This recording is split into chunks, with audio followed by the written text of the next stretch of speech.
Hello, good morning everyone. আমার নাম আহসান হাবিব। আমি কাজ করছি as a management system consultant, trainer and lead auditor হিসেবে। আজকে আমরা ডিসকাশন করব লিন ম্যানেজমেন্ট ও lean manufacturing including 5S and kaizen নিয়ে। লিন ম্যানুফ্যাকচারিং নিয়ে আমরা যখন কথা বলছিলাম, লিন ম্যানুফ্যাকচারিংয়ের কাজ হচ্ছে জাস্ট আপনার যে ওয়েস্টটা রয়েছে ওয়েস্টটা মিনিমাইজ করা in a systematic manner and ensuring continual improvement. আমরা একটা ছবি দেখতে পাচ্ছি এখানে, আদনান সামির আগের ছবি এবং পরের ছবি। সো এই ছবিটার সাথে আমরা যদি কম্পেয়ার করি যে লিন আসলে কি, তখন দেখতে পাচ্ছি thin, slim and skinny etcetera, specially healthy so and having no superfluous fat. So Adnan Sami যখন মোটা ছিলেন তখন যদি আমরা লিনের সাথে কম্পেয়ার করতে যাই, তখন আমরা দেখতে পাই যে লিনের মধ্যে আসলে আদনান সামিকে আমরা নিতে পারছি না, বিকজ ওখানে থিন বা স্লিম অর স্কিনি বিষয়টা নাই। বাট পরবর্তীতে after couple of years back উনি যখন থিন হয়ে গেলেন, একেবারে পাতলা হয়ে গেলেন, তখন আমরা লিনের সাথে ইনক্লুড করতে পারছি। সো ম্যানুফ্যাকচারিং ইন্ডাস্ট্রিতে লিনটা আসলে অ্যাপ্লাই হচ্ছে যে আমরা যে মোটা জিনিসটা বলছিলাম, ফ্যাট যেটা বলছিলাম, এটা অ্যাপ্লিকেবল হচ্ছে ওয়েস্ট হিসেবে। সো একজন মানুষের শরীরে যখন অনেক বেশি চর্বি থাকছে, অনেক বেশি ফ্যাট থাকছে, তখন আমরা বলছি না এটা লিনের বাইরে। আবার একটা অর্গানাইজেশনে যখন অনেক বেশি ওয়েস্ট হচ্ছে, তখন আমরা এটাকে বলছি এটা লিন ম্যানেজমেন্টের বাইরে। সো লিন ম্যানেজমেন্টটা basically systematic approach to identify and eliminating waste. Eliminating waste means non-value adding activities throughout continuous improvement by following the product at the pool of the customer in pursuit of perfection. So that is actually lean manufacturing.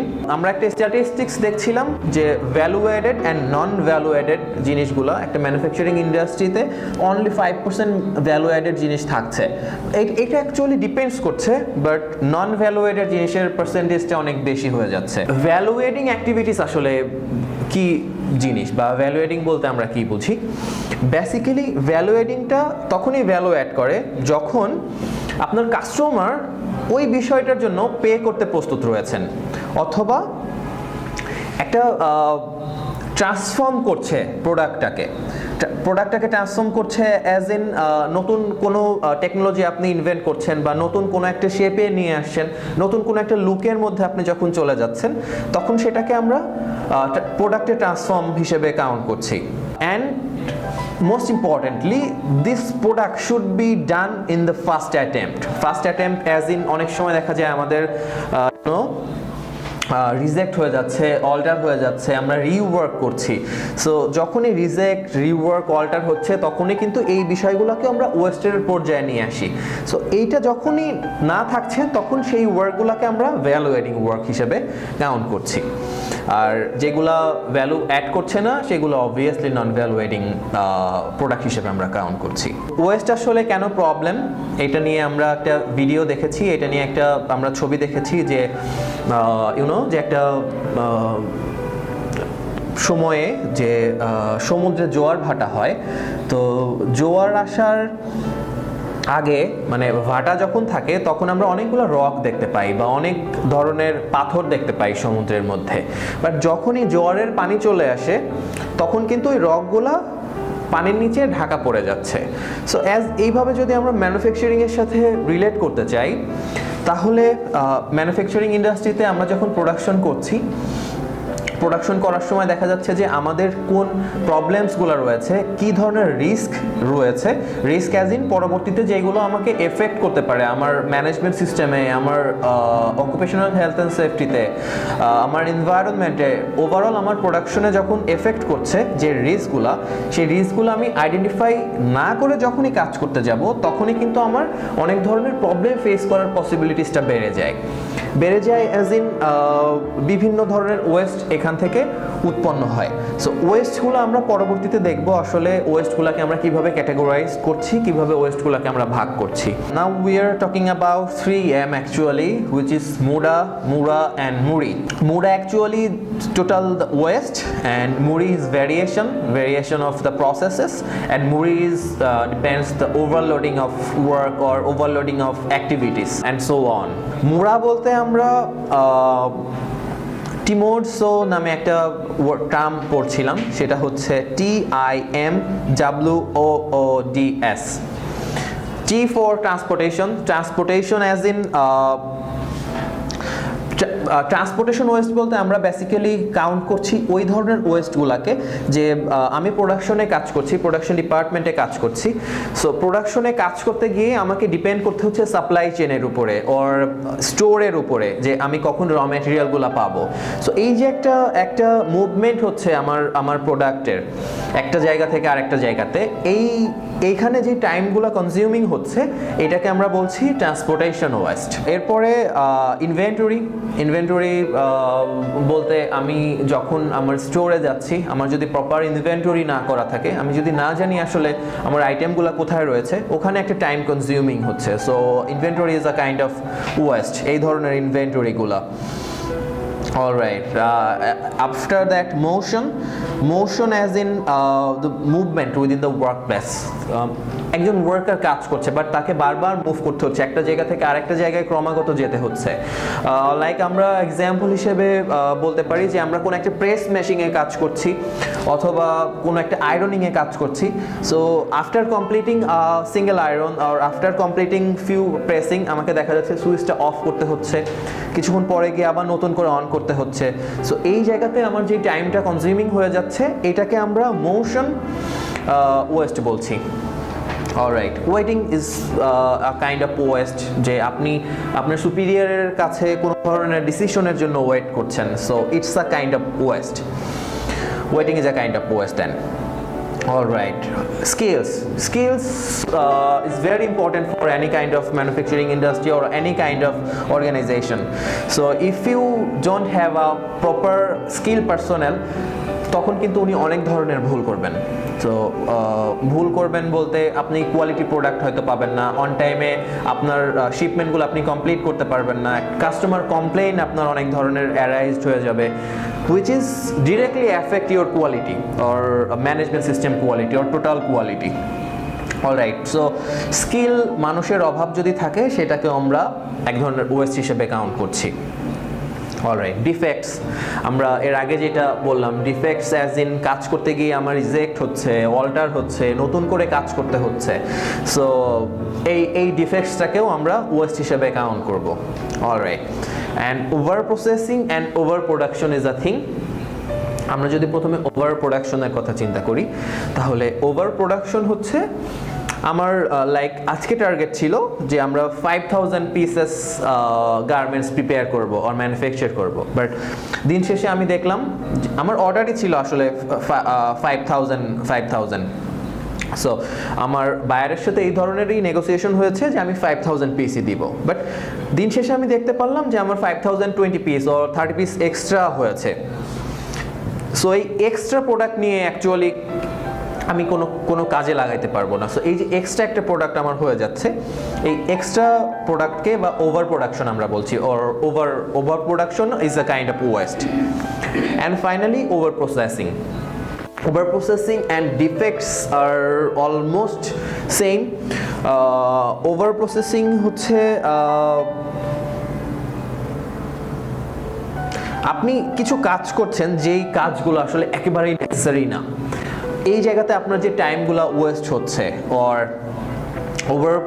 Over processed হচ্ছে, অথবা rework আপনাকে করতে হচ্ছে, আপনাকে reject জিনিসগুলোকে alter করতে হচ্ছে, সব কিছুর কম্বিনেশন নিয়ে আমরা এই বিষয়টাকে ওভার প্রসেসিং বলছি। আফটার 3M এর মুড়ার পরে আমরা মুড়ি অ্যান্ড মুড়াতে যাব। Alright, Mura actually imbalance, uneven work or irregular work. এইটা যদি আপনার অর্গানাইজেশনে কন্টিনিউ হতে থাকে, সো তখন কিন্তু যারা স্ট্র্যাটেজিক ডিরেকশন নেবেন, আই মিন টপ ম্যানেজমেন্ট যারা রয়েছেন, তাদের জন্য খুবই ডিফিকাল্ট হয়ে যায় for having effective decision. So এই যে ইফেক্টিভ ডিসিশন মেকিং করার জন্য যেই প্রবলেমসগুলো আমাদের ক্রিয়েট হচ্ছে, যে ইমব্যালেন্স হচ্ছে, আনইভেন কাজ হচ্ছে, ইরেগুলার কাজ হচ্ছে, এগুলাকে আমরা মুড়া বলছি। হোয়ারএজ মুড়ি is overburden of work, any kind of overburden of work। আপনি যখন আপনার ওয়ার্কারের উপরে প্রেশার দিচ্ছেন, ওভারবার্ডেন দিচ্ছেন, অনেক বেশি কাজ চাপিয়ে দিচ্ছেন, তখন সেই জিনিসটা দেখা যাচ্ছে সে ওইভাবে নিতে পারছে না, সে একটা সাইকোলজিক্যাল হ্যাজার্ডের মধ্যে চলে যাচ্ছে।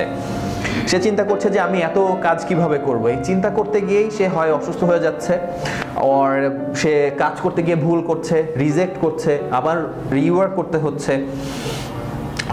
অথবা আমি যদি মেশিনের কথা চিন্তা করি, আপনি একটা মেশিনকে যখন অনেক বেশি লোড দিচ্ছেন, মেশিনটা তখন বন্ধ হয়ে যাচ্ছে।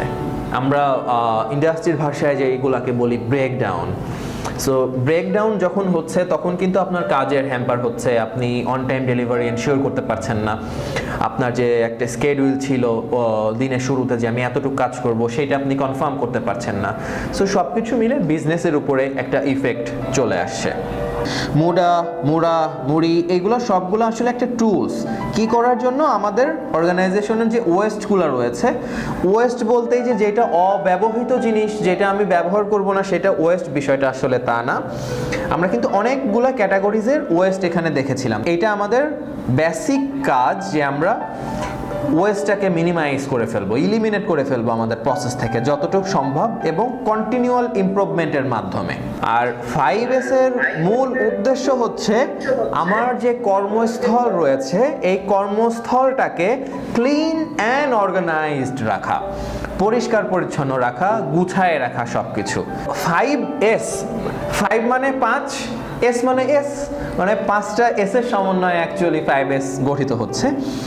Basically 5S is a Japanese word, মানে it's derived from Japan, but এটা নিয়ে আসলে অনেক ধরনের কথা রয়েছে। অনেকেই বলে যে Toyota production system, Ford system থেকে এসেছে, বাট আমরা এত কিছু না জেনে যে সিস্টেমটা আসলে কি, সিস্টেমটা জেনে রাখি। ওকে, 5S এর আমরা প্রথমে জাপানিজ টার্মগুলো শিখি। লিখেন 5S। জি, প্রথমে লিখেন sehri, SEIRI, sehri, sehri, right, SEIRI, sehri.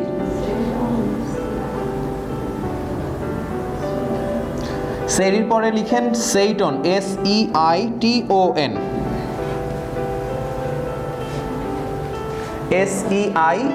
SEITON, সেইটন। Then SEISO, SEISO,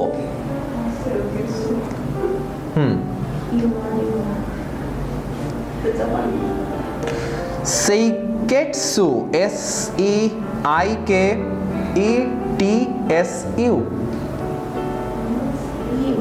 SU, হ্যাঁ, SEIKETSU।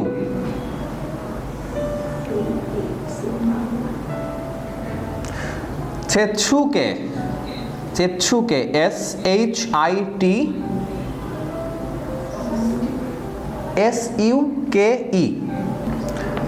আপনাদের কি লেখা হয়েছে?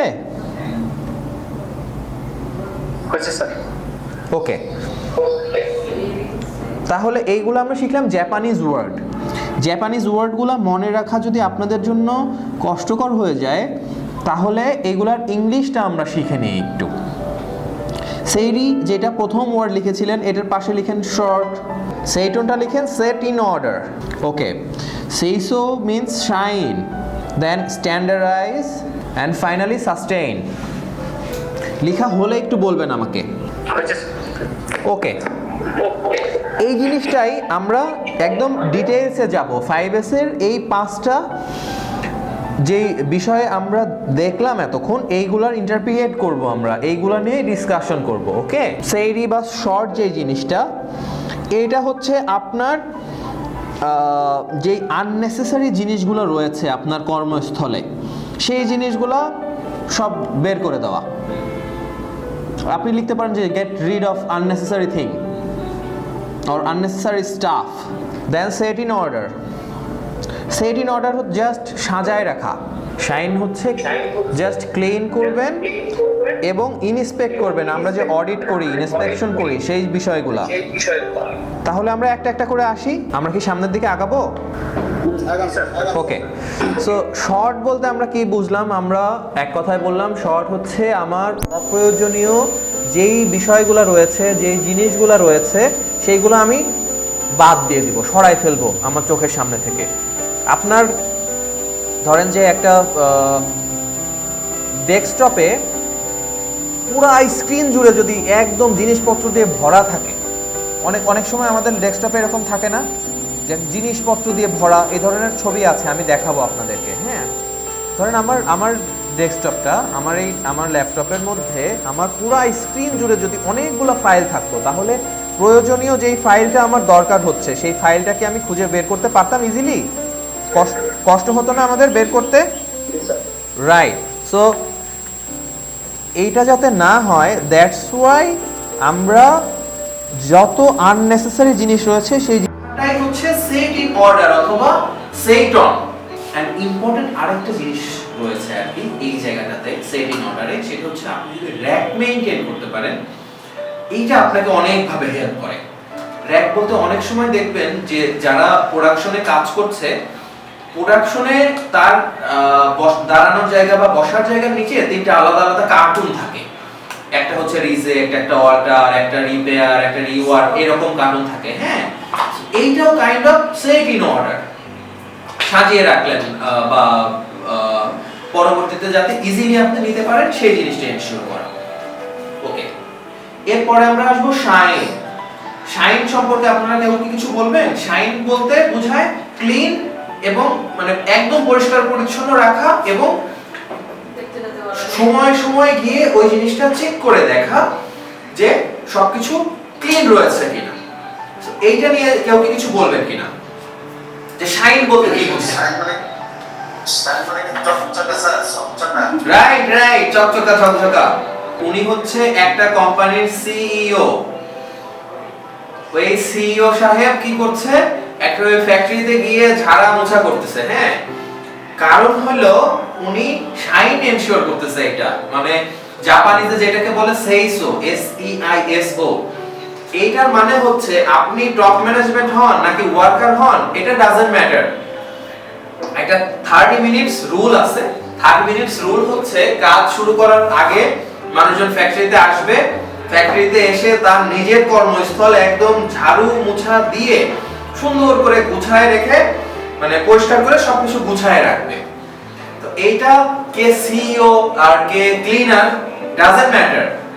ম্যাটার হচ্ছে আপনি যদি 5S এর মধ্যে থাকেন, আপনাকে তাহলে এই জিনিসটা করতে হবে। এবং ইন্টারেস্টিংলি এটা কিন্তু ভলান্টারি ওয়ার্ক, এটার জন্য কোনো পেমেন্ট নাই। ঠিক আছে? সো টপ ম্যানেজমেন্ট থেকে শুরু করে বটম ম্যানেজমেন্ট পর্যন্ত সবাইকেই এই বিষয়ের মধ্যে থাকতে হচ্ছে। আচ্ছা, এখন আমরা একটু দেখি এই যে শাইন জিনিসটা নিয়ে আমরা বললাম, স্যার যেটা বললেন যে ঝকঝকা চকচকা রাখা, কোন জিনিসগুলো আমরা ঝকঝকা চকচকা রাখবো? রাইট, আপনি বলেছেন যে এগুলো দরকার। আমি বলবো কোনগুলো পরিষ্কার পরিচ্ছন্ন আমি রাখবো, ঝকঝকা চকচকা করব, প্রথমে সেটার আমি একটা লিস্ট বানাবো, একটা চেক লিস্ট বানাবো। তো চেক লিস্ট যদি আমার থাকে, পরবর্তীতে কিন্তু এটা ঝকঝকা চকচকা এনশিওর করাটা আমার জন্য খুব বেশি প্রবলেমসের কাজ হবে না, তাই না? করলাম একটা তালিকা, করার পরে অফিসে আসার পরপরই আমাদের মেশিন, আশেপাশের জিনিসপত্র সবকিছু পরিষ্কার করে সবকিছু সাজায় রাখলাম। রাখার পরে ইনস্পেকশনের একটা কথা ছিল না এখানে, যে শাইন মানে হচ্ছে ক্লিন করা এবং ইনস্পেকশন করা।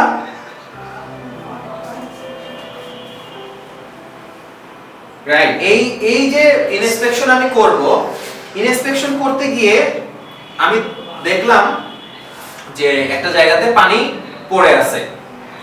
ঠিক আছে, পানি পড়ে আছে। তো এক লোক অফিসে আসার সময় পানিতে স্লিপ করে ঠাস করে পড়ে গেল। এখন এই যে পড়ে গিয়ে যে উনি ব্যথা পাইলো, আমি কি হাসবো নাকি ওনাকে সান্ত্বনা দিব? সেটা মানে আপনার কলিগ আপনি বুঝবেন আপনি কিভাবে তাকে মেইনটেইন করবেন, ওকে। বাট ইনস্পেকশনের এই জায়গাটাতে আপনাকে যেটা করতে হবে সেটা হচ্ছে আচ্ছা এই সমস্যাটার আসলে কারণটা কি, কেন উনি পড়ে গেল, এই জিনিসটা খুঁজে বের করা। এখন আমি যদি এটা রুট কজ খুঁজে বের করতে যাই, রুট কজ নিয়ে আমরা পরে কথা বলবো, হ্যাঁ, আরসিএ যেটাকে বলে আর কি, রুট কজ অ্যানালাইসিস, এর পরের সেশনটাতে। সো আমি যদি এখন বলি যে কেন বললো 5y, যদি আমি বলি 5s এর জায়গায় 5y, যে কেন পড়ে গেল, কেন উনি স্লিপ খায় পড়ে গেছে, কেন স্লিপ খায় পড়ে গেছে, ওইখানে পানি ছিল, পানি কেন ছিল, যে ঝাড়ু মোছা দেয় সে পরিষ্কার করে নাই, সে কেন পরিষ্কার করে নাই, মন মেজাজ মনে হয় খারাপ ছিল, বাসায় হয়তো ফ্যামিলির সাথে ঝগড়া হয়েছে, কেন ঝগড়া হয়েছে, এই টাকা চাইছিল টাকা দিতে পারে নাই, কেন পারে নাই, বেতন পায় নাই, বেতন কেন পায় নাই, 10 তারিখ 12 তারিখ 15 তারিখ ফ্যাক্টরির মালিক বেতন দেয় নাই, কেন, মালিক চিন্তাই করে না যে ফ্যাক্টরির লোক ভালো আছে নাকি খারাপ আছে। এই যে পড়ে গেছে, আপনি যদি বলেন যে ওই ক্লিনার পানি ফেলে রাখছে এই জন্য পড়ে গেছে, তাইলে কিন্তু রুট কজটা খুঁজে বের করা হইল না। রুট আসলে আপনি খুঁজতে খুঁজতে দেখলেন যে সমস্যাটা আপনার ফ্যাক্টরি ম্যানেজমেন্টে। এখন ম্যানেজমেন্টে গিয়ে যদি বলেন স্যার এরকম সমস্যা এই সেই, তখন কিন্তু তারা শুনতে পারে।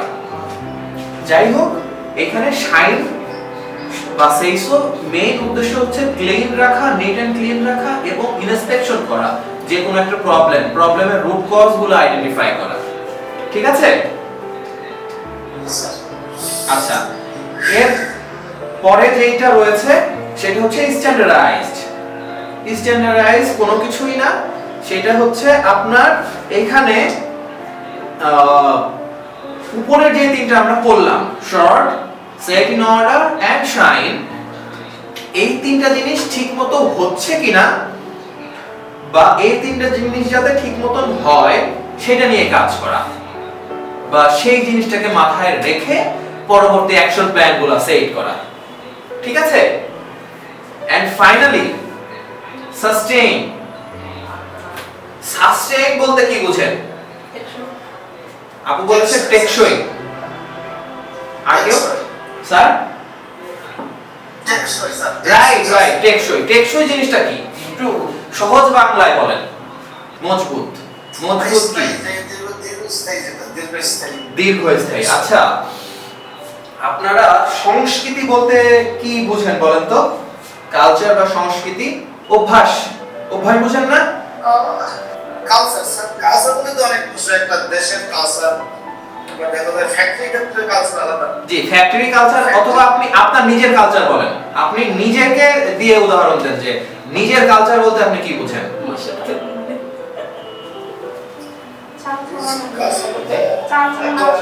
জি, একজন আপনি বলেছেন চাল চলন, আচার আচরণ, এইগুলা। রাইট স্যার, পরিপাটি থাকা। যেমন আমি যদি একটা উদাহরণ দেই, আপনি সকালে ঘুম থেকে উঠে দাঁত ব্রাশ করেন স্যার? আচ্ছা, দাঁত ব্রাশ করতে কি স্যার কষ্ট হয়, নাকি কেউ আপনাকে ঠেলে যে দাঁত ব্রাশ করা লাগবে, নাকি আপনি নিজেই দাঁত ব্রাশ করেন? রাইট, এই যে একটা অভ্যাস আমরা করে ফেলছি, হ্যাঁ, যে সকালে ঘুম থেকে উঠে দাঁত ব্রাশ করতে হবে, নইলে মুখ থেকে গন্ধ বের হবে, মানুষজন আমাকে খারাপ বলবে, আমার নিজের কাছেও শরীরটা খারাপ লাগবে, তাই না? এই যে একটা অভ্যাস, এই অভ্যাসটা আমাদের ফ্যাক্টরিতে গিয়ে তৈরি করা, যে না আমি সব সময় এই আমার আশেপাশে যে সব আলতু-ফালতু জিনিস আছে এগুলো রাখবো না, ফেলে দেব, তারপরে আমি সবকিছু সাজায় গোছায় রাখবো, আমি সব সময় নিট এন্ড ক্লিন রাখবো। এই যে একটা অভ্যাস আপনার ভিতরে তৈরি করা, এটা মানে আপনার জীবনের সাথেই মিশে যাবে, যে এটা না, এটা তো আমি পরিষ্কার করতেছি বা গোছায় রাখতেছি, এটার জন্য তো আমি টাকা পাচ্ছি না, তাহলে আমি কেন করব, এই ধরনের চিন্তা আনা যাবে না। এটা আপনার একটা মানে জীবন চলার একটা প্রত্যাহী একটা অঙ্গ বানায় ফেলতে হবে। এই 5S টা নিয়ে কারো কি কোনো কোশ্চেন আছে কিনা? আমরা একটু সামনের দিকে যাব, যে সেইডি, সেইটন, সেইসো, সেইটসু, সেকেটসু, সো সেইটসুকে, এই পাঁচটা জিনিস নিয়ে আপনাদেরকে আর কোনো কিছু জানার আছে কিনা? যদি জানার থাকে তাহলে এখানে আরো কিছু স্লাইড রয়েছে, আমি এটা ডিটেইলসে যাব। যদি আপনারা বুঝে যান তাহলে আমরা অন্য জিনিসে একটু যাব, কারণ টাইম খুব বেশি নাই, আমরা অলমোস্ট শেষের দিকে, 1 ঘন্টা রয়েছে। আর কারো কি কোনো কোশ্চেন আছে? না স্যার, আমার কোনো প্রশ্ন নেই। আচ্ছা, অনলাইনে যারা রয়েছেন তাদেরকে কিন্তু একটু প্রেজেন্টেশন দিতে হবে। সো একজন 3 মিনিট 4 মিনিট 5 মিনিট যতটুকু সময় ধরে দিতে পারেন ওই টাইমে একটু প্রেজেন্টেশন দিবেন। হ্যাঁ, দ্যাটস ওয়াই আমি আধা ঘন্টা টাইম রেখে দিচ্ছি, আমি 30 মিনিটে কমপ্লিট করে ফেলবো। ওকে ওকে, এখন আমরা তো এই 5S শিখলাম যে 5S আসলে কি জিনিস, কি কাজ করে বা কেন কাজ করে। এখন আমাদের একটু জানতে হবে যে 5S টা আমরা আমাদের ফ্যাক্টরিতে, আমাদের অফিসে অথবা যদি বলেন বাসায় কিভাবে ইমপ্লিমেন্ট করতে পারি। প্রথম কথা হলো আপনার ফ্যাক্টরির মা বাপকে,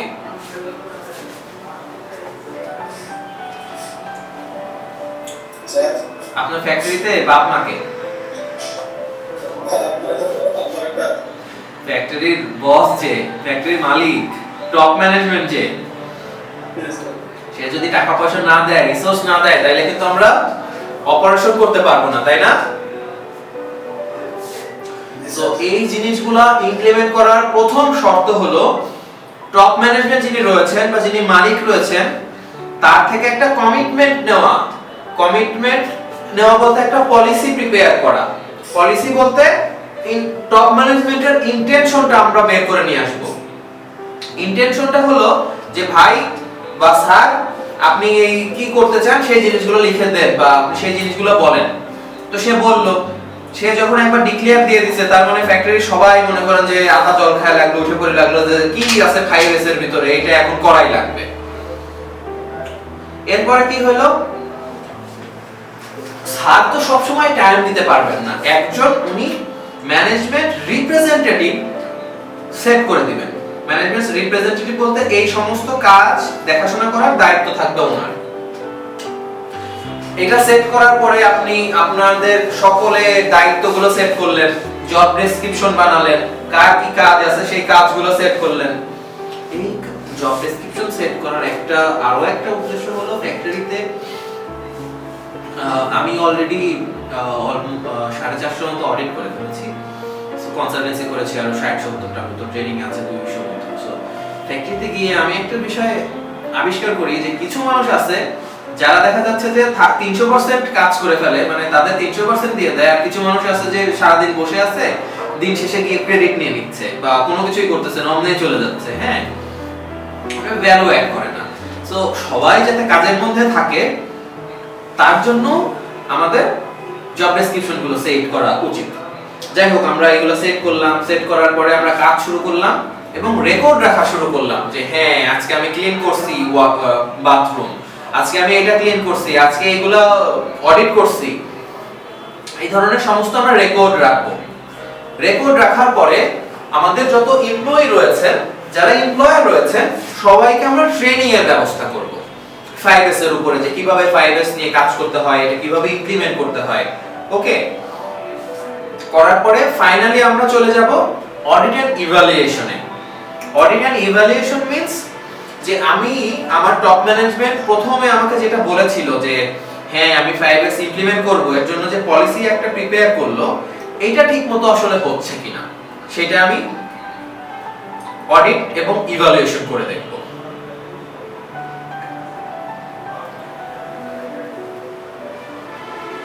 আচ্ছা, সবাই বলে যে 5S করলে বা একটা জিনিস করলে এটার উপকার কি।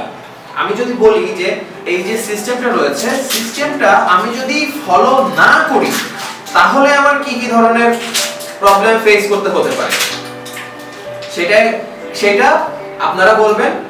এবং আপনারা বলার জন্য এখানে আমি বলেছি যে যদি 5S আমি ইমপ্লিমেন্ট না করি বা এটা যদি আমি মেইনটেইন না করি, হ্যাঁ, তাহলে আমার কি কি হবে। যেমন আমার টাইম ওয়েস্ট হবে, আমার ফ্যাক্টরিতে স্পেসের ওয়েস্ট হবে, আমার কোয়ালিটি নিয়ে আমাকে কম্প্রোমাইজ করতে হবে, সেফটি নিয়ে কম্প্রোমাইজ করতে হবে, আমার যে প্রবলেমগুলো রয়েছে প্রবলেমগুলো নিয়ে আমি কাজ করব না, আমার টাকা পয়সার অনেক ক্ষতি হবে।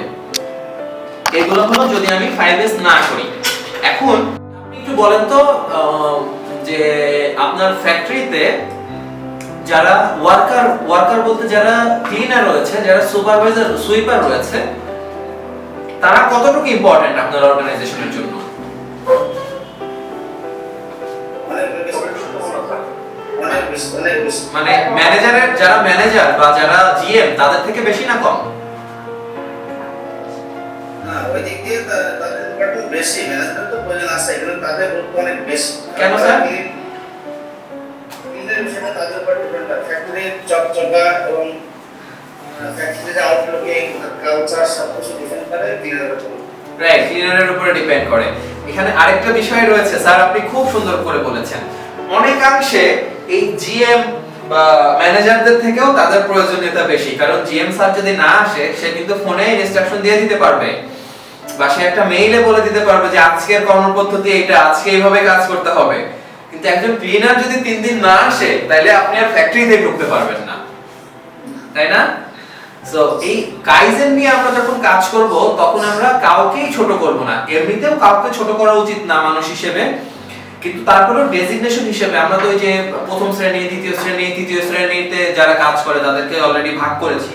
এটা গভর্নমেন্ট থেকে করেছেন, এটা আমার আপনার করার কোনো কিছু নাই। সো শ্রেণীর বিচারে ওয়ার্কার বলছি, ক্লিনার যত নিচের লেভেলেই হোক আমি কিন্তু তাকে বাদ দিয়ে দিতে পারবো না, তাকে নিয়েই আমাকে আগাতে হবে, তাকে নিয়েই আমাকে প্ল্যান করতে হবে। ওকে, গল্পটা হচ্ছে ইউএসএ হেথ্রো নামে একটা এয়ারপোর্ট রয়েছে। সো এয়ারপোর্টে ওরা কোয়ালিটি ম্যানেজমেন্ট সিস্টেম ইমপ্লিমেন্ট করেছে। কোয়ালিটি ম্যানেজমেন্ট সিস্টেম বলতে আইএসও 9001।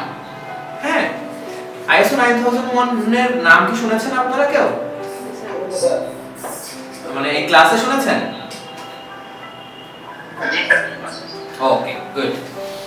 সো করার পরে কোয়ালিটি ম্যানেজমেন্ট সিস্টেম করলে তো কাস্টমার স্যাটিসফ্যাকশন নিতে হয়, যে কাস্টমার কতটুকু সন্তুষ্ট আমার উপরে। তো এয়ারপোর্টে যারা আসে, যে সমস্ত প্যাসেঞ্জার আসে, সমস্ত প্যাসেঞ্জারই একটা করে customer feedback form fill up করে দেয়। তো কাস্টমার এয়ারপোর্টের অথরিটি 1 মাস পর পর ওই ফর্মগুলো চেক করে দেখে, মানে কাস্টমার ফিডব্যাক অ্যানালাইসিস করে দেখে যে কাস্টমার কতটুকু সন্তুষ্ট তাদের উপরে। কিন্তু খুবই দুঃখের বিষয় যে এত ভালো একটা এয়ারপোর্ট, কিন্তু তারা দেখতে পাচ্ছে তাদের কাস্টমার স্যাটিসফ্যাকশন বিলো 70, মানে 50 থেকে 60 এর মধ্যে আর কি। তার মানে তারা একেবারেই সন্তুষ্ট না। এখন সবাই তো উঠে পড়ে লাগছে যে কি হইলো, আমেরিকাতে আমরা, আমাদের বাড়ি আমেরিকা, আবার এত ভালো এয়ারপোর্ট, মানুষজন আমাদেরকে কেন এত কম মার্কিং দিচ্ছে। তখন তারা আস্তে আস্তে করে রুট কজ গুলো খুঁজে বের করার চেষ্টা করলো যে কেন আসলে তারা অসন্তুষ্ট, তাদের কাছে একটু শুনি তো। তখন ম্যাক্সিমাম যারা প্যাসেঞ্জার রয়েছেন তারা বললেন যে আমি এত দূর জার্নি করে আসছি এয়ারপোর্টে, আসার পরে আবার আমাকে এখানে 1 ঘন্টা দাঁড়ায় থাকতে হচ্ছে আমার লাগেজ কালেক্ট করার জন্য, এই জন্য আমি মার্কিং কম দিচ্ছি। যাই হোক, তো এখন এয়ারপোর্টের অথরিটি বুঝতে পারলেন যে আসলে প্রবলেমটা কোথায়, রুটের সমস্যাটা আসলে কি। তখন তারা কি করলো, যে যারা এই লাগেজগুলো ডেলিভারি করে এই ধরনের মানুষ বাড়ায় দিল। তারপরেও 2 মাস চলে গেল, দেখা যাচ্ছে যে অল্প একটু বাড়ছে কাস্টমার স্যাটিসফ্যাকশন, ওই বিলো 70 থেকে হয়তো 75 হইছে। কিন্তু এটাও তো তারা সন্তুষ্ট না, তারা চায় যে বিয়ন্ড কাস্টমার এক্সপেকটেশন যেতে, মানে 100% কাস্টমার স্যাটিসফ্যাকশন এনশিওর করতে। কোনোভাবেই তারা পাচ্ছে না, যতই লোক বাড়াক, যতই যা করুক, যতই ভালো ব্যবহার করুক, যতই ভালো খাবার দাবার দিক, কিচ্ছু হচ্ছে না। তারা যতক্ষণ বসে আছে তাদেরকে খাবার দিচ্ছে, তাদের জন্য গান শোনার ব্যবস্থা করে দিচ্ছে, বাচ্চা কাচ্চার জন্য একটা প্লে গ্রাউন্ড করে দিল, কিন্তু ফাইনালি কোনো কিছুতেই কিছু হচ্ছে না। কি করা যায়, কি করা যায়? যেটা করা যায়, মানে যেটা হলো তখন, সেটা হলো যে লোকটা এয়ারপোর্টে ক্লিন করতো সেই লোকটা একটা আইডিয়া দিল। আইডিয়া বলতে একটা কাইজেন সাবমিট করলো। সেই জিনিসটা ছিল যে এয়ারপোর্ট থেকে নামার পরে, সরি একটু জাস্ট বলে নেই, যে লিড টাইমটা ছিল আসলে তাদের 1 ঘন্টা ওয়েট করতে হচ্ছিল। 1 ঘন্টা থেকে কমতে কমতে কমতে কমতে ওইটা 40 মিনিট 30 মিনিটে চলে আসছে একটা সময় গিয়ে। বাট 30 মিনিট এখনো ওয়েট করতে হচ্ছে, কিন্তু ম্যানেজমেন্ট, টপ ম্যানেজমেন্টের কাছে আর কোনো ধরনের কোনো ওয়ে নাই যে ওই টাইমটা কমানোর। তখন ওখানে যেই ক্লিনার ছিলেন উনি বললেন যে স্যার, প্যাসেঞ্জার যখন ফ্লাইট থেকে নামার পরে তাদেরকে আমরা গাড়ি দিয়ে এয়ারপোর্টের ভিতরে নিয়ে আসি, আমরা যদি একটা কাজ করে যে তাদেরকে আমরা নামাবো, নামানোর পরে তাদেরকে আমরা বলবো যে আপনারা হেঁটে যান, আশপাশ দিয়ে আমরা খুব সুন্দর ভাস্কর্য বানাবো, সুন্দর ফুলের বাগান করব, এবং তাদের হেঁটে আসার রাস্তাটাও যদি একটু প্রসারিত করে দেই তাহলে কিন্তু আমাদের এখানে 15-20 মিনিট টাইম চলে যাচ্ছে। তারা ওইখানে হাঁটতে হাঁটতে ছবি তুলতে তুলতে আসলো, এসেই লাগেজটা পেয়ে গেল। এখন টপ ম্যানেজমেন্ট দেখেন না, এটা তো খুব দারুণ আইডিয়া। তখন তারা এই আইডিয়াটা ইমপ্লিমেন্ট করলো এবং ইমপ্লিমেন্ট করার 3 মাসের মধ্যে তারা কাস্টমার স্যাটিসফ্যাকশন 98% এ নিয়ে চলে আসলো, যেটা কিনা মানে ইউএস এর অন্য কোনো এয়ারপোর্টে এত বেশি কাস্টমার স্যাটিসফ্যাকশন ছিল না। সো দেখেন একদম ছোট্ট একটা বিষয়, একদম ছোট্ট একটা আইডিয়া, যে আইডিয়াটা কিন্তু একদম পুরো সিনারিওটা চেঞ্জ করে দিল। আসলে এইভাবেই পুরো সিনারিওটা চেঞ্জ করে দেয় সবকিছু। আবার আরেকটা জিনিস যদি আমরা দেখি, যে আপনি একটা ফ্যাক্টরিতে কাজ করছেন, সো ফ্যাক্টরিটা তো আসলে অনেক বড় হয়, দেখা যাচ্ছে 10 তলার একটা ফ্যাক্টরি রয়েছে আপনার অনেক এরিয়া নিয়ে। তো ফ্যাক্টরির মধ্যে আপনি যেই রুমটাতে বসেন, ফ্যাক্টরির তুলনায় ওই রুমটা আরো অনেক ছোট না? ছোট, রাইট। তো ওই রুমে বসে ওই রুমে ঢোকার জন্য একটা লক লাগানো আছে। সো লকটা খোলার জন্য যে চাবিটা রয়েছে, ওই চাবিটা কিন্তু আরো ছোট। ওকে, বাট ওই চাবিটা যদি আপনার কাছে না থাকে, আপনি কিন্তু এই রুমটাতেই ঢুকতে পারবেন না, ঢুকে কিন্তু কাজই স্টার্ট করতে পারবেন না। ওকে, সো এই ছোট চাবির কথা বলার রিজন ছিল, একটা প্রবলেম যত ছোটই হোক, একটা আইডিয়া যত ছোটই হোক, সেই আইডিয়াগুলো নিয়েই কাজ করবে কাইজেন। ওকে, বেসিক্যালি কাইজেন হচ্ছে একটা জাপানিজ ওয়ার্ড, মানে একটা না, দুইটা জাপানিজ ওয়ার্ড। একটা নাম হচ্ছে কাই, কে এ আই কাই, আর একটা নাম হচ্ছে জেড ই এন, জেন। ওকে, সো আমরা যদি ইংলিশ করি এই দুইটা ওয়ার্ডকে, তাহলে কাই, কাই মানে হচ্ছে পরিবর্তন বা চেঞ্জ, আর জেন মানে বেটারমেন্ট। এখন আমরা যদি একবারে বলতে চাই যে কাইজেনটা আসলে কি, তখন দেখতে পাবো কাইজেন হচ্ছে change for any betterment. Change for বেটারমেন্টের বাংলা কি হয়?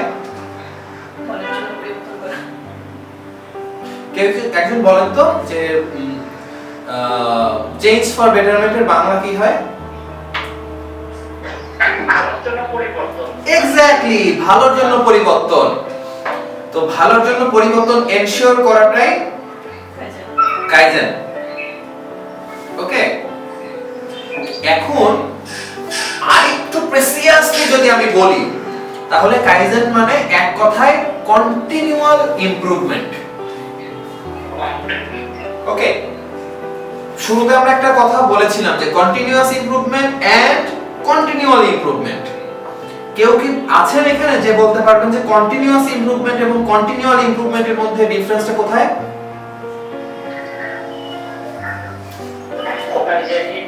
কন্টিনিউয়াসটা হচ্ছে যে সিঁড়ি বেয়ে বেয়ে ওঠা, কন্টিনিউয়াস মানে ধরেন যে একবারে উপরে লাফায় উপরটা, একবারে লিফট দিয়ে উপরে উঠে গেলাম, লিফট দিয়ে উপরে উঠে গেলাম বলতে যদি পড়ে যাই তাহলে একবারে নিচতলায় পড়বো। আর কন্টিনিউয়াল হলো সিঁড়ি ভেঙে কষ্ট করে ধাপে ধাপে ধাপে ধাপে ওঠা। রাইট, সো এই যে ধাপে ধাপে ধাপে ধাপে ধাপে ধাপে ওঠাটা, এই জিনিসটাই কন্টিনিউয়াল ইমপ্রুভমেন্ট বা কাইজেন। ওকে, সো বেসিক্যালি ওই যে মানুষজন বলে যে think outside the box, think outside the box, বক্সের বাইরে গিয়ে চিন্তা করা। ইয়েস, বক্সের বাইরে গিয়ে চিন্তা করাটা ভালো, বাট একজন ভদ্রলোক ছিলেন, উনি বলেছিলেন যে if you never venture outside the box you will probably not be creative. মানে আপনি যদি বক্সের বাইরে যা চিন্তা না করেন, আপনি ক্রিয়েটিভ হয়তো না, কিন্তু আপনি যদি জীবনের কোনোদিন মানে ইনসাইডে চিন্তা না করেন, আপনার পার্সপেক্টিভ বুঝেই যদি আপনি চিন্তা না করেন, তাহলে আপনি একটা স্টুপিড। ঠিক আছে, সো কাইজেন আসলে এনশিওর করে যে ছোট ছোট জিনিসগুলা, ভিতরের জিনিসগুলা কিভাবে চেঞ্জ করা যায়। যেমন একটা আইডিয়া কিন্তু ইউএস এর এয়ারপোর্টের পুরো কাস্টমার স্যাটিসফ্যাকশনটা চেঞ্জ করে দিল, তাই না? এইভাবে কাইজেন নিয়ে আমরা যখন কাজ করি, তখন কাইজেনটা ইমপ্লিমেন্ট করি অর্গানাইজেশনের একদম মানে বটম লেভেল থেকে শুরু করি আর কি। টপ মানে হচ্ছে উপর লেভেলে যারা রয়েছেন স্যাররা, আর বটম মানে একদম নিচের লেভেলে যারা। হ্যাঁ, সো আমরা যে আজকে তিনটা জিনিস দেখছি, একটা হচ্ছে মেইন জিনিস হচ্ছে লিন ম্যানেজমেন্ট, লিনের আন্ডারে kaizen and six sigma, sorry kaizen and 5S। Six sigma যেহেতু বলেছি, সিক্স সিগমা সম্পর্কে অতিরিক্ত একটু ক্লাস নিয়ে নিব জানো। সো লিনটা হচ্ছে আসলে স্ট্র্যাটেজিক ডিরেকশনের জন্য, যেটা টপ ম্যানেজমেন্ট সেট করবে, যে রিস্কগুলো আইডেন্টিফাই করবে, আইডেন্টিফাই করে একটা ভিশন মিশন সেট করবে, একটা গোল সেট করবে, স্ট্র্যাটেজিক ডিরেকশন সেট করবে, আপনার procedure, policy, work instruction, recipe কি হবে এই বিষয়গুলো সেট করবে, যেখানে ইনভলভমেন্ট থাকবে ডিরেক্টলি টপ ম্যানেজমেন্টের। কাইজেন এন্ড 5S এও টপ ম্যানেজমেন্টের ইন্টেনশন, টপ ম্যানেজমেন্টের ইনভলভমেন্ট থাকবে, বাট সবচেয়ে বেশি ইনভলভমেন্ট থাকবে একদম বটম লেভেলে যারা কাজ করছেন তাদের থেকে। ওকে, সো বেসিক্যালি কাইজেন ইমপ্লিমেন্ট হওয়ার একটা হিস্ট্রি রয়েছে ওয়ার্ল্ড ওয়ার 2 এর পরে। ওয়ার্ল্ড ওয়ার দ্বিতীয় বিশ্বযুদ্ধ কত সালে হয়েছিল? 39 থেকে রাইট 45। বেসিক্যালি এই সময়টাতে আরো অনেক ধরনের ম্যানেজমেন্ট এসেছে, টিকিউএম, কোয়ালিটি ম্যানেজমেন্ট সিস্টেম সহ আরো অনেক কিছু এসেছে। হ্যাঁ, এই যে ম্যানেজমেন্ট সিস্টেম, কোয়ালিটি ম্যানেজমেন্ট সিস্টেমটা নিয়ে একটু বলি তাহলে ইজি হবে আপনাদের। কোয়ালিটি ম্যানেজমেন্ট সিস্টেম অথবা ISO 9001 যেটা, এটা এনশিওর করে একটা অর্গানাইজেশনের ম্যানেজমেন্টের কোয়ালিটি। এটা প্রোডাক্ট কোয়ালিটি একেবারেই এনশিওর করে না, জাস্ট আপনি কিভাবে আপনার কাজগুলো পরিচালনা করবেন। PDCA নামে একটা সাইকেল রয়েছে যেটা আমরা এইখানে শিখবো, এটা একটা পার্ট, কাইজেনের পার্ট PDCA। সো ওই সময়ে একটা গল্প ছিল এরকম যে এলিস পাওয়ার আর এক্সিস পাওয়ার ছিল না দ্বিতীয় বিশ্বযুদ্ধে, মানে অক্ষয় শক্তি আর মিত্র শক্তি। সো সারা পৃথিবী ছিল মিত্র শক্তিতে, অক্ষয় শক্তিতে ছিল জাপান, জার্মানি, ইটালি এরা, তাই তো? রাইট। তো দেখা যাচ্ছে যে বাংলাদেশ থেকেই মনে করেন যে, তখন তো বাংলাদেশ হয় নাই, তখন তো মানে ব্রিটিশ ইন্ডিয়া আর কি। কারণ বাংলাদেশের কথাই আমি বলি, যে বাংলাদেশ থেকে কেউ একজন যুদ্ধ করতে গেল জার্মানিতে, যুদ্ধ করতে গিয়ে তার অস্ত্রের গোলা বারুদ শেষ হয়ে গেল, মানে গুলি শেষ হয়ে গেল। শেষ হয়ে যাওয়ার পরে সে তো যুদ্ধ করতে গেছে ইয়ার হয়ে, মানে ব্রিটেনের হয়ে বা ইউকের হয়ে। তো ইউকের লোকজনের কাছে বললো, ভাই আমার মেশিনের গুলি শেষ হয়ে গেছে, আমার গুলি দাও। গুলি দিল, দেওয়ার পরে সে এইম করে এইদিকে, গুলি চলে যায় আর একদিকে। কারণ হলো কোনো কিছু কোয়ালিটি ছিল না, এক এক দেশে এক একটা স্ট্যান্ডার্ডের জিনিস হইতো। হ্যাঁ, যেমন মনে করেন আমি যে ল্যাপটপে এখন ক্লাস করছি, এটা হচ্ছে iOS অপারেটিং সিস্টেম। এখন iOS অপারেটিং সিস্টেম বাংলাদেশে একরকম চার্জার, ইন্ডিয়াতে একরকম চার্জার, বা আরেক দেশে আরেক রকম চার্জার। অথবা আমি যে ফোনটা ব্যবহার করছি, এই ফোনের সি টাইপ চার্জার দেখা যাচ্ছে বাংলাদেশে একরকম, আবার আরেক জায়গায় আরেক রকম, আরেক জায়গায় আরেক রকম চার্জার। যদি এরকম হতো তাহলে কি ইউজার ফ্রেন্ডলি হতো জিনিসগুলো? হতো না। কেন হতো না? কারণ মানে প্যারা আসলে এগুলা এইভাবে করা, যে আমি এক এক জায়গাতে যাচ্ছি, এক এক দেশে যাচ্ছি, এক এক রকম স্ট্যান্ডার্ড আমাকে মেইনটেইন করতে হবে। সো এইটা যাতে না হয় তার জন্য কি হইলো, তারা একটা সমিতি মতো করে, মানে সব ভালো ভালো লোকজনদেরকে নিয়ে কিছু সিস্টেম বের করলো, কিছু সিস্টেম ডেভেলপ করলো, যাতে সারা পৃথিবীতে এক ধরনের স্ট্যান্ডার্ড হয়। যেমন এই বোতল, এই বোতলের একটা স্ট্যান্ডার্ড রয়েছে, আপনি সারা পৃথিবীর যেখানেই যান এই স্ট্যান্ডার্ডটা পাবেন আপনি। এটা শুধুমাত্র যে আপনার জন্য বিষয়টা তা না, এটা বানানোর সময় একটা বাচ্চার হাতে গ্রিপ কতটুকু হবে সেই জিনিসটাও চিন্তা করে তারপরে বানাতে হয়। ওকে, সো এটার জন্য আলাদা স্ট্যান্ডার্ড রয়েছে, যে international standard, actually ISO standard. ISO standard রয়েছে মোর দ্যান 23,000।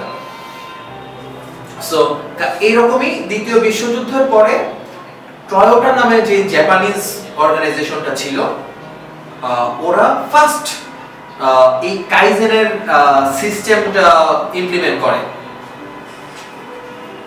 ওকে, করার পরে ওরা এখানে একজন ভদ্রলোক ছিলেন, যে ভদ্রলোকটাকে দেখতে পাচ্ছেন, এই ভদ্রলোক যে কন্টিনিউয়াস ইমপ্রুভমেন্টের যে সিস্টেমটা এইগুলো এনশিওর করার জন্য কাইজেন ইনস্টিটিউট নামে একটা ইনস্টিটিউট স্টাবলিশ করে ইন দ্য ইয়ার 1985। আমি এখানে এই ভদ্রলোকের কোনো নাম লেখি নাই, এটাও আপনাদের একটা টাস্ক যে আপনারা খুঁজে বের করবেন যে এই ভদ্রলোকটা কে, যে কিনা কাইজেন ইমপ্লিমেন্ট করেছিলেন, মানে কাইজেন রাইট ইমপ্লিমেন্ট করেছিলেন তার ইন্ডাস্ট্রিতে। ওকে, সো কাইজেন কেন ইম্পর্টেন্ট এই জায়গাটাতে যাওয়ার আগে আমরা একটু একটা কাইজেনের একটা মেথোডোলজি রয়েছে। মেথোডোলজি হলো প্ল্যান ডু চেক অ্যাক্ট বা পিডিসিএ। সো পিডিসিএ কে আমরা কেন কাইজেনের মেথোডোলজি বলছি বা পিডিসিএ আসলে কিভাবে কাজ করে সেই জিনিসটা নিয়ে একটু কথা বলবো। ওকে ওকে, এখন আপনাদের দিক থেকে আপনারা একটু রেসপন্স করবেন। আপনি ফ্যাক্টরিতে কাজ করেন হচ্ছে প্রকিউরমেন্ট ডিপার্টমেন্টে, তাই তো স্যার? আপনি কি ফ্যাক্টরিতে যাওয়ার পরে প্রথমেই প্রকিউরমেন্ট করেন, মানে ফ্যাক্টরিতে গিয়ে কি আপনার প্রথম কাজ প্রকিউরমেন্ট করা? তাহলে কি করেন স্যার একটা প্রকিউরমেন্ট করার আগে? সবাই নির্ধারণ করে কার কোন লিস্টে লাগবে, সেগুলো একটাকে তালিকা করার পরে তারপর সব ম্যানেজমেন্টের কাছে অ্যাপ্রুভাল নেওয়া, তারপরে সিস্টেমেটিক আগানো। গুড, সিস্টেমেটিক আগানো। এখন আপনি বললেন যে কার কি জিনিস লাগবে সেই জিনিসগুলো দিচ্ছে আপনাকে, তাই তো? উনি ওই যে জিনিসগুলো উনি আপনাকে বললো, উনি ওইগুলো নিয়ে কি করবে? বাসায় চলে যাবে নাকি উনি ওইগুলো বিক্রি করে দিবে? ওনার যে সেকশন আছে সেকশনে কাজে লাগাবে। সেকশনে কাজে লাগাবে মানে প্রোডাকশনে কাজে লাগাবে, তাই তো? তার মানে সে প্রোডাকশন করবে, তাদের একটা প্ল্যান আছে ওই জিনিস নিয়ে কাজ করার, তাই না? ওকে, এখন প্ল্যান অনুযায়ী সে আপনাকে রিকুইজিশন দিল যে স্যার আমার এই জিনিসটা লাগবে। আপনি সেটা কিনলেন, কেনার পরে ওই জিনিসটা নিয়ে সে কি করবে? প্রোডাকশন করবে। সেকশনে যে সেকশন দায়িত্ব ওই সেকশনে যার যে জিনিস প্রয়োজন হবে তাকে সেটা করবে। রাইট, সে সেটা দিল, দেওয়ার পরে তারা তো সেটা প্রোডাকশনে কাজে লাগাবে, তাই না? ম্যানুফ্যাকচার করবে। আচ্ছা, ধরেন আপনি প্রকিউরমেন্ট করলেন হচ্ছে ফেব্রিক্স কেনার পরে সেই ফেব্রিক্স গুলো সেলাই হলো। আপনি যে ফেব্রিক্স কিনলেন তার আগে তো অনেক ধরনের ইয়া ছিল, কোন ধরেন অর্ডার আসছে, অর্ডারের এগেইনস্টে আপনি একটা অ্যাকশন প্ল্যান সেট করছেন যে কিভাবে কাজ করবেন, কতদিনে কাজ করবেন, কয়জন কাজ করবে, তাই না? জি, তো প্ল্যান হলো। প্ল্যান হওয়ার পরে যখন এটা সে সেলাই করা শুরু করলো, এটাকে কি আমরা ডু বলতে পারি বা কাজ বলতে পারি?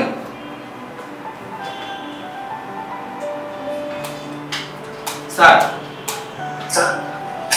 আপনি ম্যাটেরিয়ালগুলো তাকে দিলেন, দেওয়ার পরে সে যখন ওই প্ল্যান অনুযায়ী কাজ করা শুরু করলো, মানে সুইং করা শুরু করলো, তখন এই সুইং করাটাকে কি আমরা ডু বলতে পারি? এটা তো প্ল্যানের একটা অংশ। সুইং করার পরে এটা তো আবার কতক্ষণ পর্যন্ত আপনার এটাকে জি বলেন।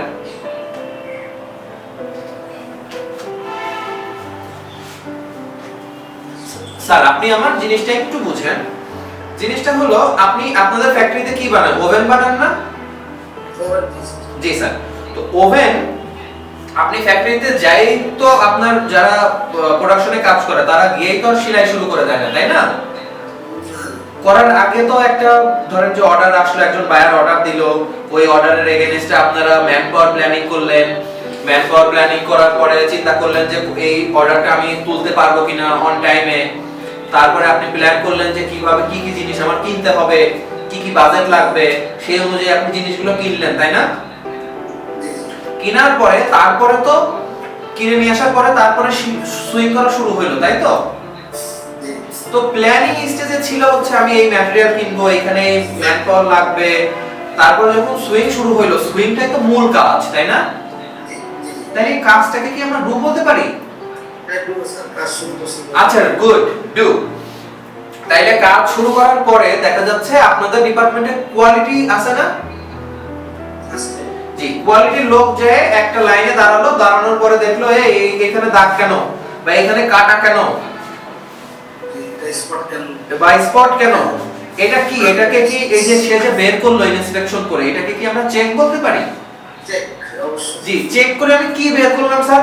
যে ফাটা আছে, কাটা আছে, বা ঠিক মতন হচ্ছে না, তাই না? জি, joint stitch, right, over stitch. Over stitch, joint stitch. এটা স্যার আমি যেহেতু ম্যাক্সিমামই হচ্ছে অর্গানাইজেশনে কাজ করা, দ্যাটস ওয়াই আমি সচেতনভাবে যতটুকু পাচ্ছি ততটুকু এই টেকনিক্যাল জিনিসে না যাওয়ার চেষ্টা করছি।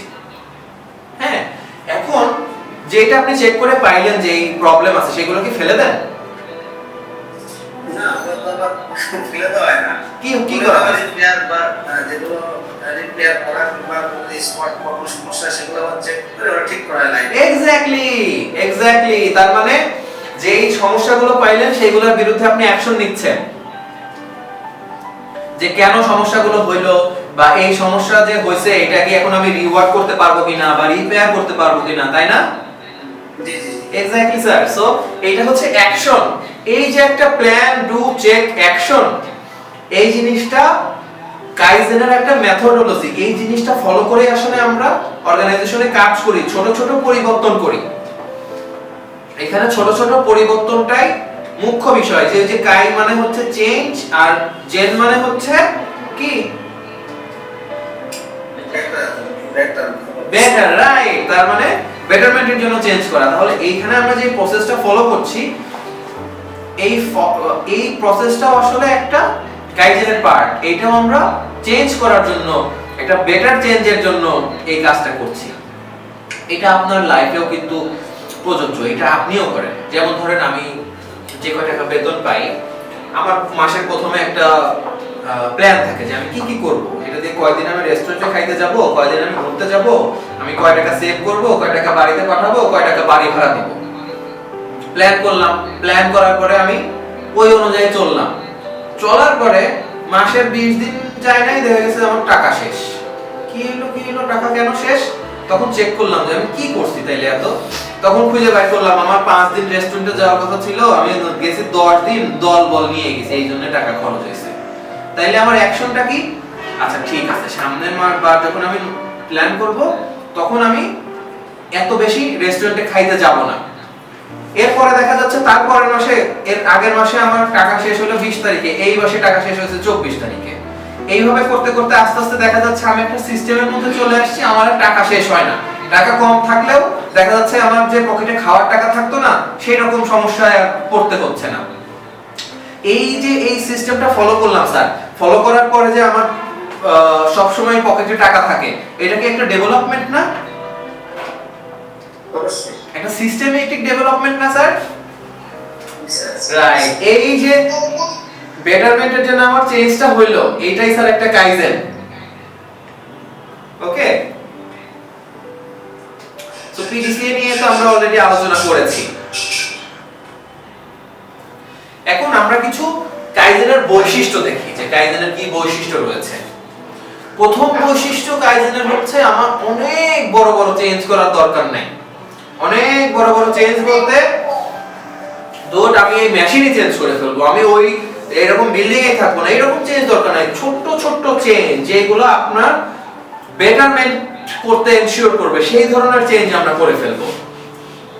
তারপর যারা ওয়ার্কার রয়েছে, আমরা তো বললাম যে একদম টপ মানে বটম লেভেলে যারা রয়েছে তাদেরকে আমরা এর সাথে ইনভলভ করব। সো তাদের কি আইডিয়া রয়েছে, তাদের আইডিয়াগুলো আমরা কালেক্ট করব। ওকে, বর্তমানে আমি যেই জায়গাতে রয়েছি এর থেকে আরেকটু উপরের দিকে যাওয়ার ট্রাই করব। এন্ড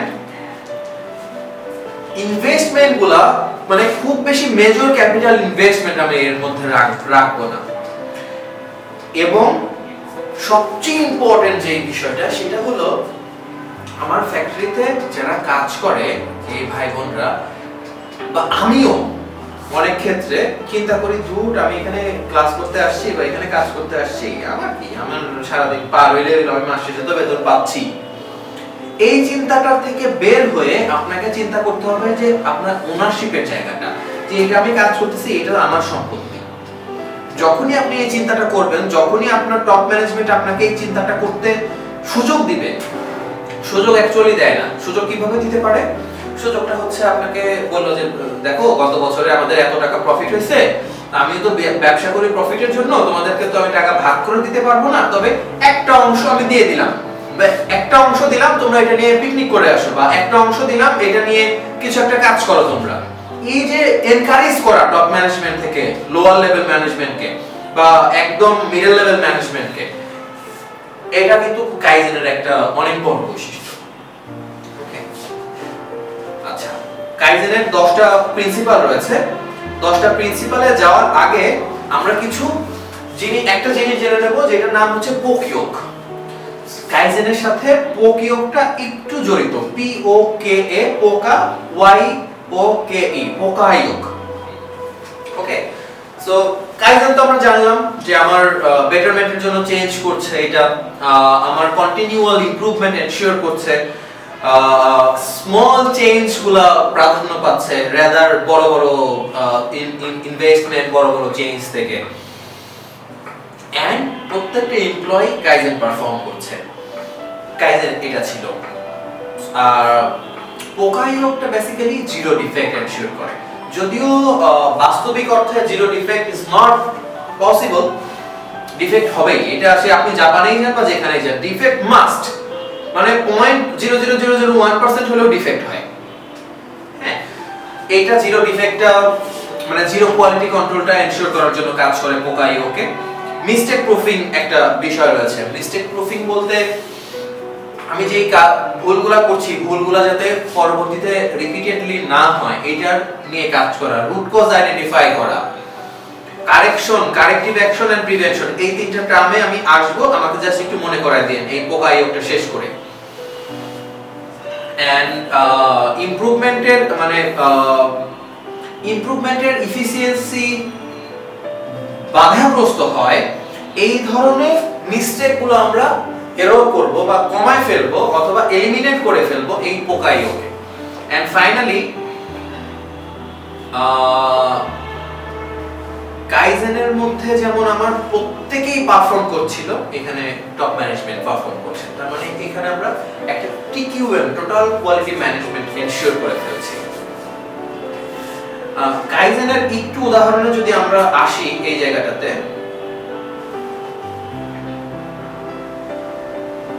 একটা ছবি দেখতে পাচ্ছেন বাম পাশে, টিভির ছবি,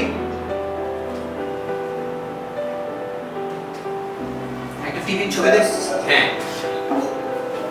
আমরা আগে সিআরটি টেলিভিশন ব্যবহার করতাম, সাদা কালো টিভি বা কালার টেলিভিশন ব্যবহার করতাম। ওকে, ওই টিভিটা ব্যবহার করতে আমাদের অনেক বেশি জায়গা লাগতো, মানে বাড়িতে অনেক বেশি জায়গা লাগতো, পিছনের দিকে অনেক জায়গা লাগতো। বাট প্রযুক্তি ডেভেলপমেন্টের সাথে সাথে এই সিআরটি এর টিভিগুলা এলইডি টিভি হয়ে গেল, এলসিডি টিভি হয়ে গেল। এটার মধ্যে যেমন অনেক ফাংশনও রয়েছে, জায়গাটাও খুবই অল্প লাগছে। So it's a kaizen, kind of kaizen. আবার আমাদের এক সময় রিল ছিল, রিলে সিনেমা হলে রিলে ওইভাবে সিনেমা হতো, তারপরে সিডি ক্যাসেট আসলো, সিডি আসলো, এখন সব পেন ড্রাইভে হয়ে গেছে, ডেভেলপ হয়ে গেছে। হ্যাঁ, তো এটা হচ্ছে আসলে আমরা কাইজেনের কিছু পার্ট পড়ছি। পার্ট বলতে কিছু কি বলে এটাকে, ডিফারেন্ট কাইন্ড অফ কাইজেন। তো প্রথমে টিভির যে জিনিসটা আমরা দেখলাম, এটা হচ্ছে রেনোভেটিভ কাইজেন। রেনোভেটিভ কাইজেন হচ্ছে ইমপ্রুভমেন্ট হয়েছে একটা বেটার চেঞ্জের জন্য। ওকে, এক্সিস্টিং আমার যে সিস্টেমটা রয়েছে এই সিস্টেমে একটু চেঞ্জ হয়েছে সেটা।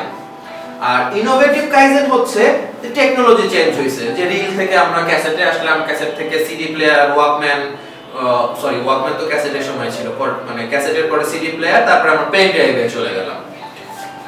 এটা ইনোভেটিভ কাইজেন। এন্ড আরেকটা কাইজেন রয়েছে, সেটা হচ্ছে রেস্টোরেটিভ কাইজেন। রেস্টোরেটিভ কাইজেন হচ্ছে একটা সিস্টেম রেস্টোরেশনের জন্য। লাইক দেখবেন কিছু গাড়ি আছে, ড্রাইভ করার সময় গাড়িতে কোনো ব্যাক ক্যামেরা থাকে না, তো আপনি যখন ওই গাড়িটা রিভার্সে নেবেন বা গাড়িটা যখন আপনি পার্কিং করবেন, তখন এই পিছনের দিকে এইভাবে তাকায় দেখতে হয় যে পিছনে কোনো গাড়ি ঘোড়া আছে কিনা, খালাখন্দ আছে কিনা। ঠিক আছে, তো এই জিনিসটা যাতে না হয় তার জন্য কি হলো, গাড়ির পিছনে একটা ছোট্ট ক্যামেরা সেট করে দিল। সেট করার পরে কি হলো যে গাড়ি ড্রাইভ করছে, গাড়ি ড্রাইভ করার সময় সে সামনে তাকায় ইজিলি রিভার্স করতে পারছে গাড়িটা, বা ইজিলি সে পার্কিং করতে পারছে। সো এই যে একটা চেঞ্জ হইলো সিস্টেম্যাটিক্যালি, এটা হচ্ছে রেস্টোরেটিভ কাইজেন। ওকে, দেখেন কাইজেনের যদি একটু উদাহরণে আমরা আসি, তাহলে আমরা দেখব যে এখানে একটা before kaizen and after kaizen দেখতে পাচ্ছি আমরা। বিফোর কাইজেনের মধ্যে এই যে মানে বাটনগুলো পুশ করতে হচ্ছে তাকে, সে একটা কাজ করছে, কাজ করতে করতে সে পিছনের দিকে ঘুরে যাচ্ছে, পিছনের দিকে গিয়ে আবার সুইচটা দিয়ে আবার সে কাজ করছে, আবার যাচ্ছে, এটা তার অনেক টাইম কনজিউমিং হয়ে যাচ্ছে। কিন্তু পরবর্তীতে কি হইলো দেখেন, ওর একটা প্যাডেল দিয়ে দিছে পার নিচে, যে প্যাডেল চাপ দিবা সুইচ অন হবে, প্যাডেল ছেড়ে দিবা সুইচ অফ হয়ে যাবে, বা পিছনের দিকে যাওয়ার কোনো ঝামেলাই নেই। তো এইটা একটা কাইজেনের উদাহরণ। আবার এই ছবিটাতে দেখতে পাচ্ছেন যে একটা লোক নিচু হয়ে মাজা বাঁকা করে সে কাজ করছে, কাজ করতে গিয়ে তার ব্যাক পেইন হচ্ছে, নেক পেইন হচ্ছে, বিভিন্ন ধরনের প্রবলেম ফেস করছে সে। ফ্যাক্টরি ম্যানেজমেন্ট কি করলো? ফ্যাক্টরি ম্যানেজমেন্ট পরবর্তীতে তাকে একটা সুন্দর তার জেস্টার পোস্টারের সাথে মিল রেখে সুন্দর একটা টেবিল দিয়ে দিল সামনে, যে ভাই তুমি এখন দাঁড়ায় কাজ করো, তোমার আর মাথা ব্যথা হবে না। এই যে ছোট ছোট যে চেঞ্জগুলা, এই চেঞ্জগুলাই বেসিক্যালি কাইজেন।